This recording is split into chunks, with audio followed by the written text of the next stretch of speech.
lo mostraba en el video, ¿cierto? Vamos a complementar un poco, vamos a dirigir la patología de tiroides hacia el campo quirúrgico, ¿no? Vamos a ver las patologías frecuentemente asociadas a la cirugía de tiroides, ¿ok? De todas maneras, vamos a recordar un poquito de tiroides, ¿no? Vamos a recordar la anatomía, fisiología, como siempre, la tiroides. Es importante que repasemos esto para entender las patologías, ¿ok? Bien, entonces voy a grabar esta clase en 45 minutos para que pues pueda pasar luego y quedaría pendiente la actividad de la presentación de ustedes, ¿no? A través de un video y me mandan el link, ¿ok? Bien, vamos a empezar diciendo que tiroides vienen del griego tiroides, que se escribe así, como ven, con una H intermedia, Y, y hace referencia a que eso significa un escudo, ¿no? Tiroides significa un escudo, es por eso que eh, esta parte del cuello, ¿no? El cartílago tiroides como tal, ¿no? Antiguamente era considerado como un escudo que protegía parte de la estructura del cuello, ¿no? De ahí es que es su nombre, ¿cierto? Luego vemos un poco de la anatomía, vamos a ver que es una glándula endocrina, ¿cierto? Que pesa entre 10 a 20 gramos, de una estructura bilobulada, ¿no? Se encuentra por delante del cartílago tiroides, en una posición lateral y anterior a la unión de la laringe y la tráquea, ¿cierto? Los lóbulos laterales están unidos en la línea media por una estructura que se denomina istmo, ¿no? Cuyo borde superior se sitúa en el cartílago cricoides o por debajo de él. Es decir, el istmo de la tiroides siempre queda en relación al cartílago cricoides. En el lóbulo piramidal se encuentra el 30% de los pacientes presenta este lóbulo piramidal, que está aquí, estoy señalando aquí con mi cursor, ¿no? Y esta es un vestigio, en realidad, del conducto tiroglósico, ¿no? Conducto tiroideo que se desarrolla en la etapa fetal, ¿ok? Está rodeada por una fina capa de tejido conjuntivo, ¿no? Que vendría a ser la fase distintiva de la tiroides, además de tener una cápsula, ¿no? Que rodea toda la glándula, y un punto de fijación que es importante, se denomina el ligamento de Berry, ¿no? Por el cual es el principal punto de fijación de la glándula tiroides. Vamos a ver que tiene una estrecha relación con lo que son los nervios laringios, el nervio laringio recurrente específicamente, que asciende por ambos lados de la tráquea, situándose lateralmente al ligamento de Berry, ¿no? El 25% de los casos se encuentra contenido en el ligamento al penetrar la laringe, ¿no? Puede haber algunas variantes, porque es importante su relación con el nervio laringeo, que vamos a ver más adelante que durante la tiroidectomía, que es un procedimiento quirúrgico, ¿no? Muchas veces se puede lesionar este nervio, ¿no? Por su estrecha relación que tiene con el tiroides, ¿no? Puede haber lesión y la consecuente, con consecuencias muy graves para el paciente, ¿no?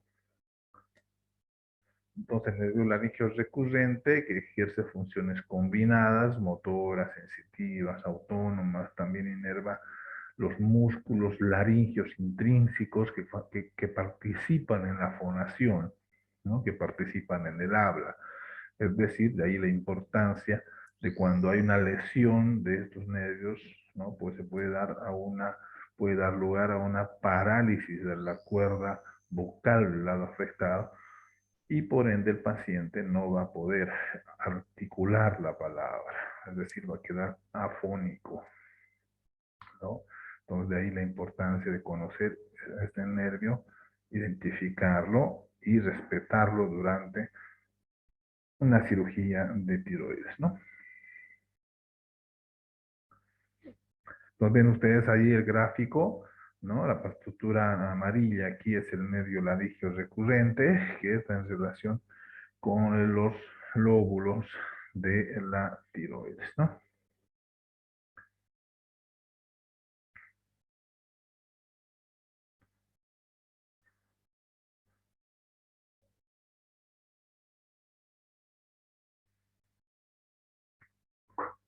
Bien, la irrigación sanguínea está dado por en su parte superior, por la arteria tiroidea superior, que es la primera rama de la arteria carótida externa, y emite la laringe superior, ¿no? Y la parte inferior se origina a partir de la arteria subclavia, ¿no? Y asciende hacia el cuello y penetra la glándula tiroides en la parte posterior cerca al ligamento de Berry. Es decir, la irrigación está dada en la parte superior por la arteria carótida externa a través de la arteria laringe superior y la parte inferior a través de la arteria subclavia, ¿no? Que da una rama para irrigar la parte inferior de la tiroides.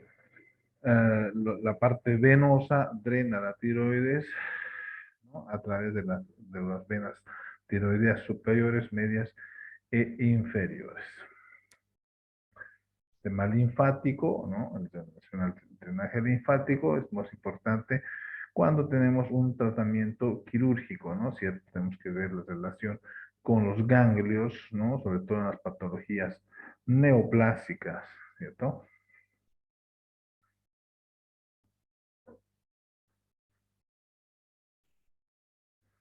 Y también tenemos que tener en cuenta que muy aunado, y si quieren, pegado a la parte posterior de la glándula tiroides, se encuentran las glándulas paratiroides, ¿no? Que se encuentran englobadas en la vaina tiroidea.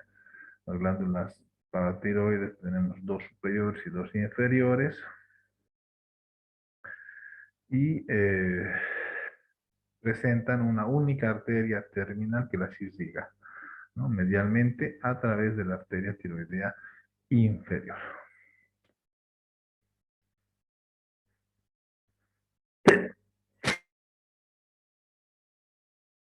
Ah, perdón, continuamos. Recordando un poco la fisiología de la glándula tiroides, sabemos que es la responsable de la producción de dos familias de hormonas principales, ¿no? Las hormonas tiroideas y las reguladoras del calcio, ¿no? Como la calcitonina, y dentro de las tiroideas la T3 y la T4, ¿cierto? La unidad fisiológica se denomina unidad folicular tiroidea, que tiene un aspecto esférico, que está constituida por una célula, por una capa, perdón, de células foliculares cúbicas que engloban un depósito de coloide lleno de tiroglobulina, ¿no? La tiroglobulina es la proteína que sintetizan y almacenan T3 y T4, ¿cierto? Entonces, la unidad folicular es importante en la producción de tiroglobulina, ¿no? Sabemos que el yodo es esencial para la producción de esta proteína, las hormonas tiroideas, ¿no? La glándula almacena el 90% de yoduro corporal, ¿no? El 10% queda en la reserva extracelular, ¿cierto? Puede ser almacenado como hormona tiroidea preformada o como aminoácido yodado, ¿no? La falta del yodo, ¿no? Produce patologías muy frecuentes en nuestro medio, que son la bocio nodular, ¿no? El hipotiroidismo, ¿cierto? Dentro de las principales, ¿no? Y el exceso de yodo también puede producir enfermedades como la enfermedad de Graves-Basedow, ¿no? La tiroiditis de Hashimoto, el hipertiroidismo. Como básicamente se da la síntesis de hormonas tiroideas, ¿no? El yoduro orgánico se fija adecuadamente y este se acopla a la tiroglobulina con fracciones de tirosina para formar, ya sea monoyodotirosina o diyodotirosina, ¿no? La formación tanto de la diyodotirosina como de la monoyodotirosina depende de la peroxidasa tiroidea, ¿no? Esta enzima, junto con la tiroglobulina, es fundamental, ¿no? Es específica de las células foliculares, ¿no? Es importante entonces para el diagnóstico y tratamiento de las enfermedades tiroideas autoinmunitarias y CA de tiroides. Entonces, es importante tomar en cuenta. Tanto la monoyodotiroidina como la diyodotirosina son biológicamente inertes y estas van a formar en definitiva la T4, que es cuando se acoplan dos moléculas de diodotirosina, y cuando se acoplamiento de una molécula de monoiodotirosina y diodotirosina, tenemos la hormona T3, ¿no? Ahí tenemos la unidad folicular, les decía, ¿no? Epitelio cúbico con el coloide en medio para la formación de la triodotironina y la tiroxina, que se vendría a ser la T4, ¿no? La triodotirotina, la triodotirotina, la T3, y la tiroxina, la T4, ¿cierto?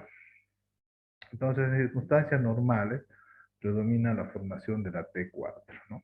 Debemos recordar que la T3 y la T4 están unidas a la tiroglobulina y se almacenan, les decía, en el coloide, en el centro de la unidad folicular tiroidea, ¿no?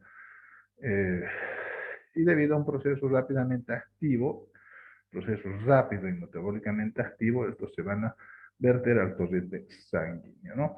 La T4 es desyodada en tejidos extratiroideos periféricos y convertidas a la T3. En definitiva, la T3 es la hormona activa. ¿Qué repercusiones tiene la liberación de tiroglobulina y calcitonina? La tiroglobulina, les decía, es una glucoproteína específica de las células foliculares, ¿no? Es el componente principal de la matriz coloidal, ¿no? La unidad coloidal tiroidea facilita la conversión, ¿no? De diodotirosina y monoiodotirosina en hormonas tiroideas T3 y T4, ¿no? La medición de la tiroglobulina periférica tiene, tiene un valor predictivo en patologías principales como el carcinoma tiroideo, ¿no? Por otro lado, la otra hormona que es secretada por la tiroides, que es la calcitonina, es secretada por las células parafoliculares o células C, ¿no? Actúan inhibiendo la absorción de calcio por medio de los osteoclastos y reduce las concentraciones séricas de este elemento, o sea, de la calcitonina. El calcio, la pentagastrina y el alcohol pueden estimular clínicamente la secreción de esta hormona. ¿Cómo se da la regulación de la secreción de hormonas tiroideas? Por el eje hipotálamo hipoficiario tiroideo, ¿no? Regula la producción y la liberación de hormonas tiroideas. La TSH es el principal regulador de esta actividad debido a que actúa directamente en la glándula tiroidea, es decir, la hormona tiroestimulante, que se abrevia como TSH, estimula el crecimiento y la diferenciación de las células tiroideas, ¿no? Estimula la captación de yodo por parte de la glándula tiroides y asimismo estimula la organización y liberación de triodotironina, que es la T3, y la tiroxina, que es la T4, a partir de la tiroglobulina. Entonces, en la regulación de la secreción de hormonas tiroideas, tiene que ver mucho lo que es el eje hipotálamo hipoficiario tiroideo, regulado a través de la principal hormona, que es la TSH, ¿no? Ojo con este dato, que siempre es pregunta de examen. Bien, entonces esa retroalimentación es importante, ¿no? El asa de retroalimentación tiene un componente importante porque es fundamental en esto la regulación de la secreción a través del TSH, ¿no? Numerosos estados patológicos en los cuales se aumenta la TSH y TS4 disminuyen, ¿no? La concentración de TSH por una retroalimentación negativa, ¿no? Es decir, la producción en demasía de hormonas finales como son la T3 y T4 tienen un efecto negativo sobre la TSH, ¿no? A más T3 y T4 periférico, menos TSH central, ¿no? También hay trastornos que reducen la secreción de TSH, ¿no? Que se pueden clasificar como hipotiroidismo primario, ¿no? Entre las causas de esas patologías que cursan con TSH disminuida están la enfermedad de Graves, ¿no? El nódulo tiroideo de función autónoma, ¿no? Y las alteraciones que elevan otras hormonas, ¿no? Que son bastante infrecuentes. La reducción de la TSH puede deberse a anomalías de hipófisis y también del hipotálamo, lo que se denomina el hipotiroidismo central, ¿no? Entonces, cuando hay patologías en las cuales se reduce la secreción de TSH, estamos ante un hipertiroidismo primario Y cuando las lesiones afectan el eje hipotálamo hipoficiario, ¿no? Produciendo una reducción de TSH, disminuyendo los niveles de TSH, tenemos un hipotiroidismo central. Entonces, vamos a decir que la TSH, la hormona tiroestimulante, es el principal regulador de la síntesis de hormonas tiroideas, ¿no? Existen mecanismos autorreguladores intrínsecos, que son rutas alternas, ¿no? La tiroides puede controlar las reservas intraglandulares hormonales, ¿no? En zonas en que la ingesta de yodo es excesiva, la glándula tiroides experimenta una autorregulación, ¿no? Que hace que inhiba la captación del mismo por células foliculares, ¿no? La dosis excesiva de este nutriente tiene efectos complejos, hemos visto que pueden producir enfermedades como el bocio, y el efecto de Wolff-Chaikoff, que es la retroalimentación negativa, les decía que a niveles de T3 y T4 aumentados en la sangre, ¿no? Disminuyen la producción de la principal hormona estimulante, que es la TSH. ¿Cuáles son los efectos de estas hormonas a nivel periférico? ¿No? Les decía que en la periferia la T3 es más potente que la T4, y la T3 es la hormona activada, ¿no? La mayoría de T4 se convierte en T3 por medio de una desyodación, ¿no? El 80% de estas hormonas, tanto T3 y T4 en la periferia, se unen a la globulina transportadora de tiroxina, que es TGD en la periferia, ¿no? Vamos a ver que también, ¿no? La T4 se une a la albúmina y la prealbúmina para su transporte, ¿no? Vamos a decir también que la conversión de T3 en T4 puede deteriorarse en casos patológicos como una sepsis fulminante, situaciones de malnutrición, dosis elevadas de corticosteroides o beta bloqueantes y amiodarona. Entonces, en base a esto, en base a la fisiopatología, en base a la fisiología de la producción de hormonas tiroideas, vamos a tener las pruebas de función, ¿no? La evaluación de la vía de retroalimentación hipoficiaria tiroidea, ¿no? La concentración sérica de triotironina y tiroxina y calcitonina. Entonces vamos a ver que los niveles de tanto 3T, T4 en la vía periférica nos van a indicar algún tipo de patologías, ¿no? Así como la dosificación de hormona tiroestimulante, ¿no? Y también los niveles periféricos y centrales de calcitonina.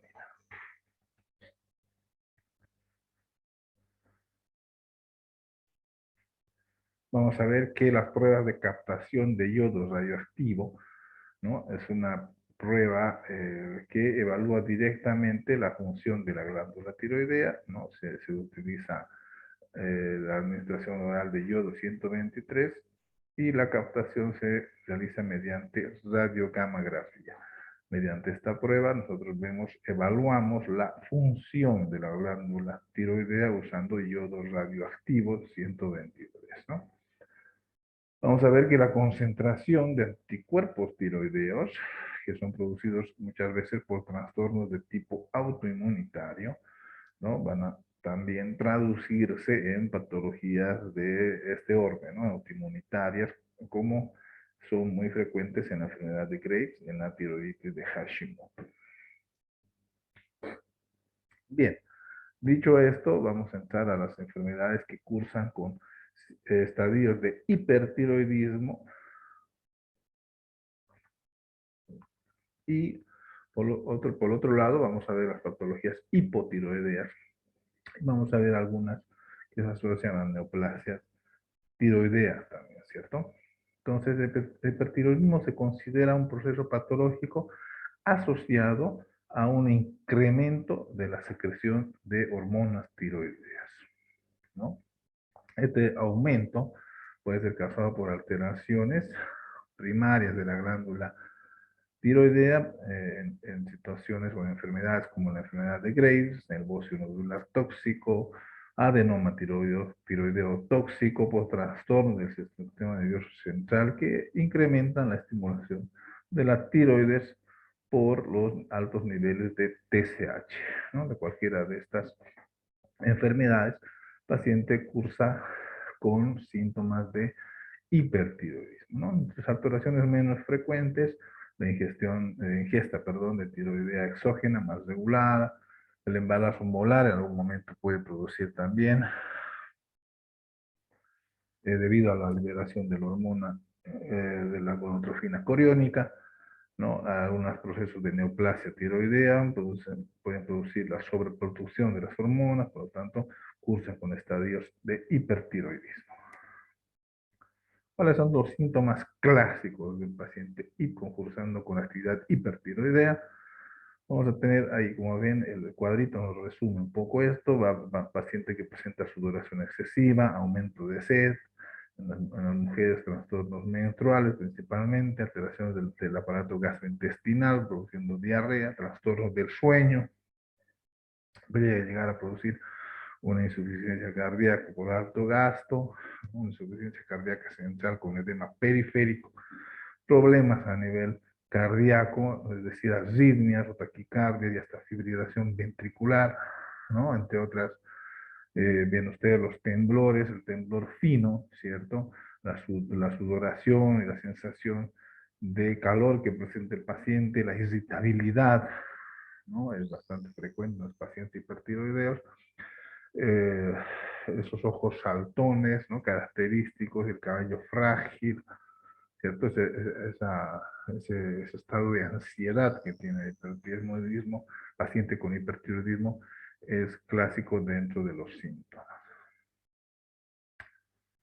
Y les decía que entre los trastornos que cursan con hipertiroidismo tenemos entre los más frecuentes la enfermedad de Graves, ¿no? Que es la causa más frecuente de hipertiroidismo en nuestro medio.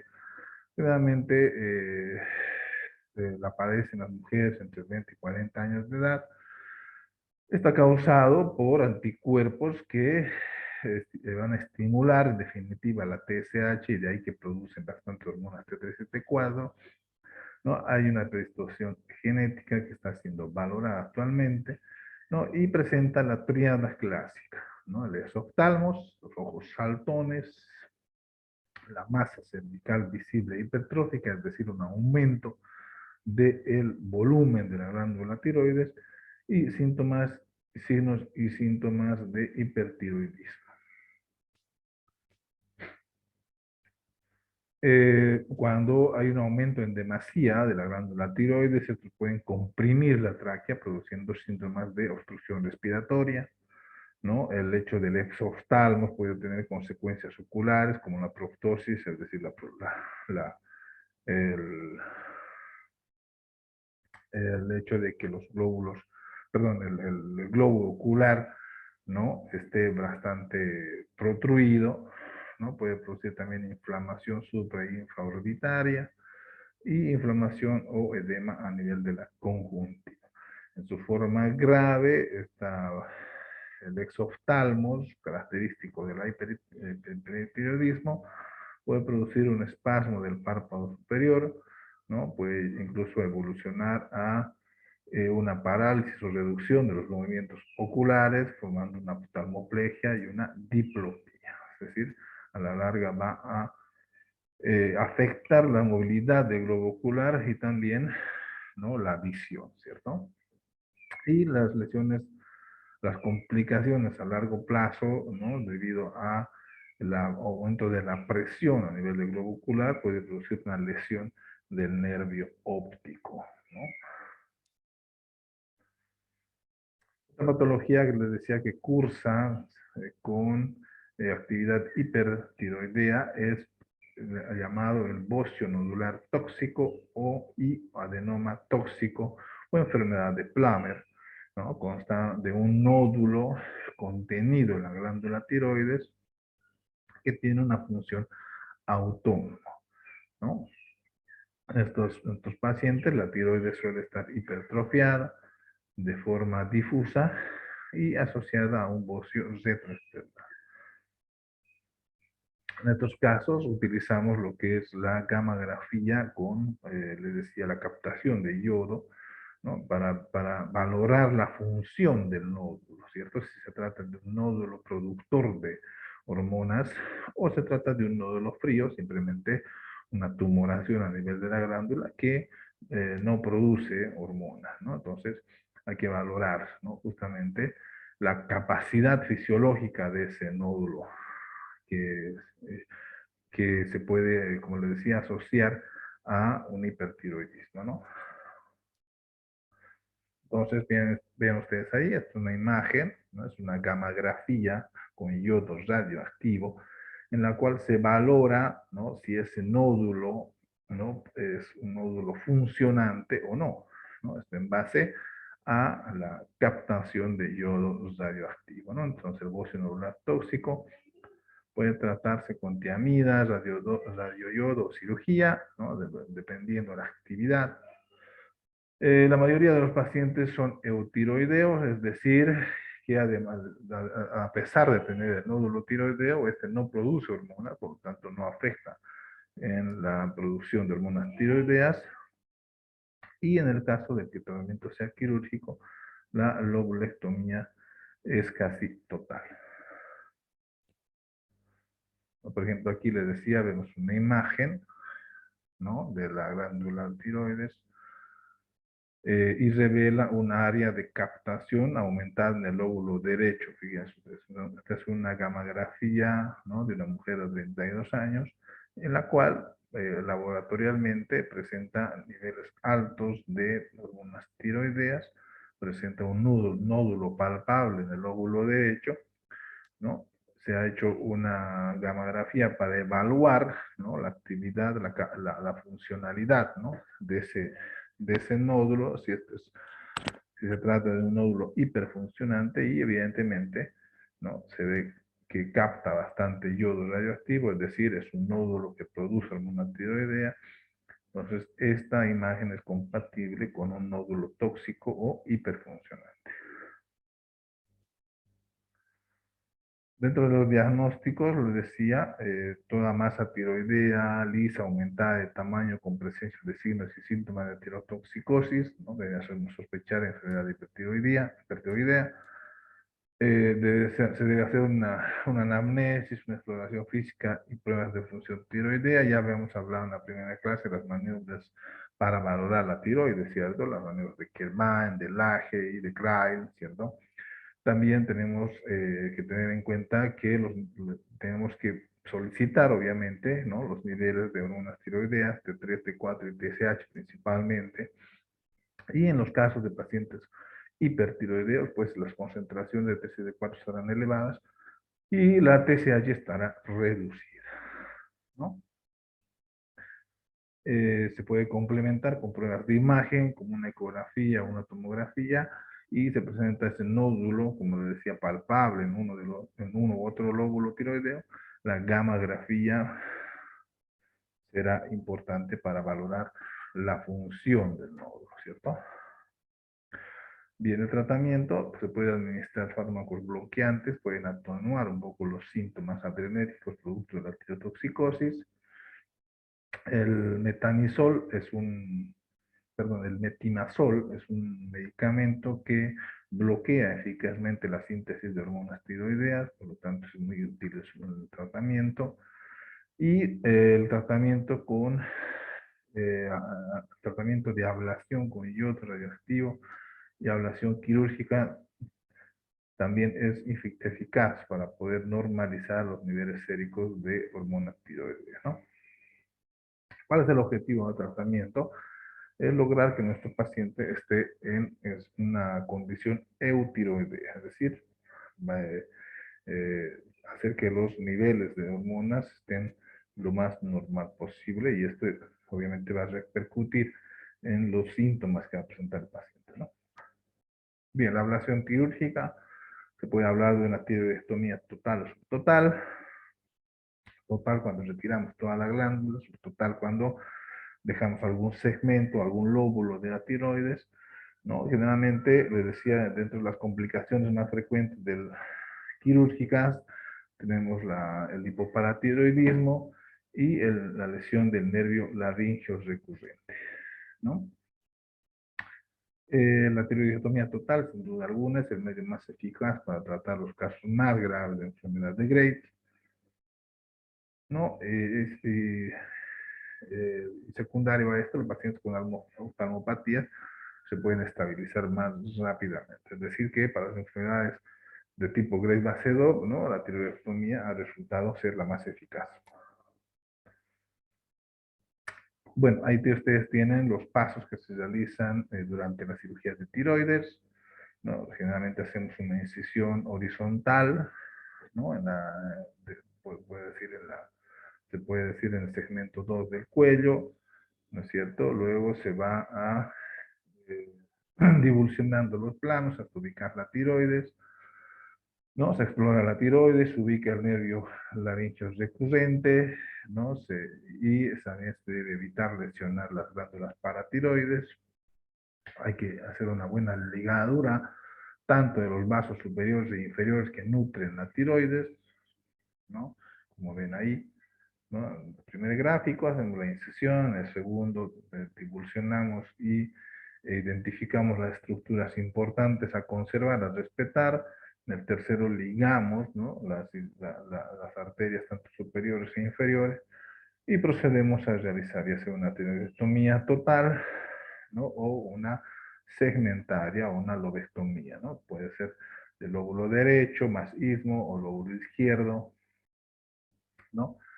Eh, Normalmente se extrae primero el lóbulo enfermo junto con el istmo, ¿no? Y eh, a partir de esto, pues esto obviamente tenemos que mandar la pieza patológica para su valoración por el patólogo, ¿no? Entonces ahí ve cómo se hacen los pasos de manera sencilla, de manera práctica, de una tiroidectomía en este caso total.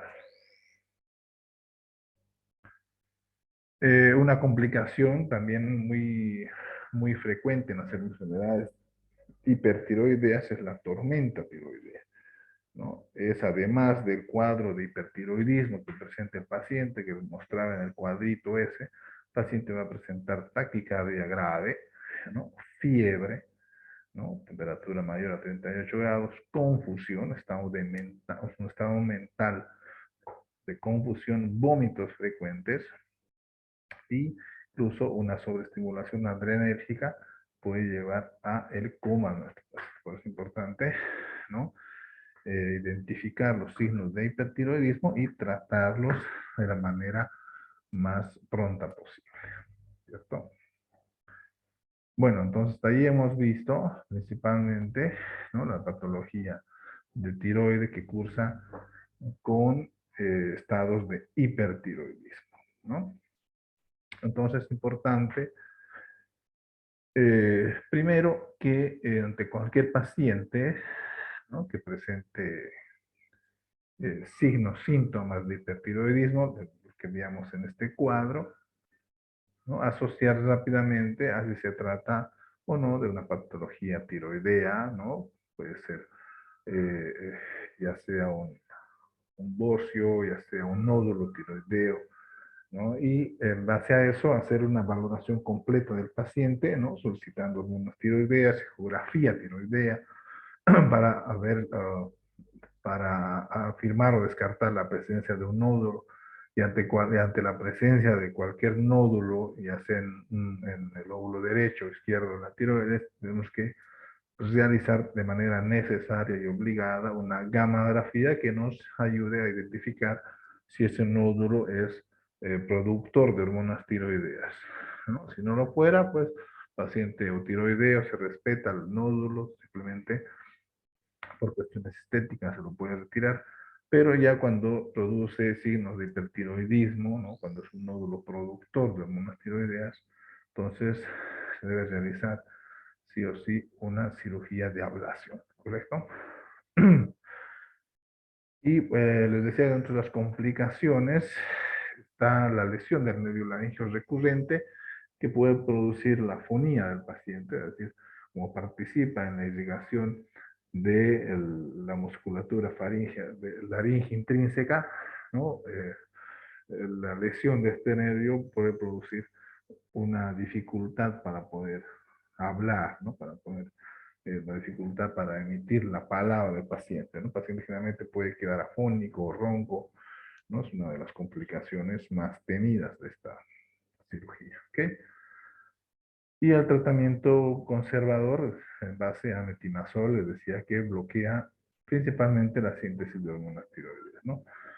Es el tratamiento básicamente.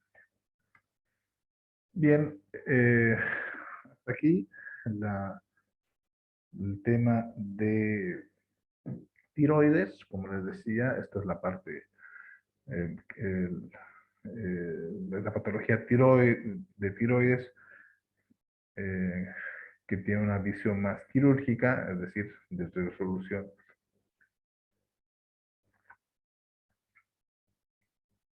necesariamente a través de la cirugía, ¿no? Bien, jóvenes, esperemos que podamos solucionar el tema de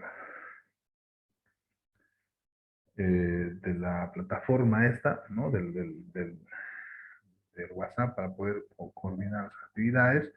Mientras tanto, yo les dejo esta clase grabada, ¿no? Quedaría pendiente que ustedes realicen su actividad sincrónica, ¿no? Tienen que realizar un video, como les decía, explicando, ¿no? Máximo entre 5 a 10 minutos, ¿no? De todo lo que eh, hayan comprendido del video que les dejé en la plataforma, ¿no? Que está como cirugía endocrina, ¿no? Que habla tanto de patologías de tiroides como a paratiroides, ¿ok? Yo inmediatamente voy a editar este video, lo voy a dejar en la plataforma para así evitar perder este tiempo de clase, ¿ok? Bien, cualquier cosa me escriben por la plataforma, ¿no? Como les dije, esperemos que podamos subsanar este tema de la aplicación esta por algún motivo nos responde hasta el momento, pero bueno, para eso tenemos la plataforma, ¿ok? Ya. Entonces, simplemente queda pendiente eso y como les repito, cualquier cosa me escriben por la plataforma.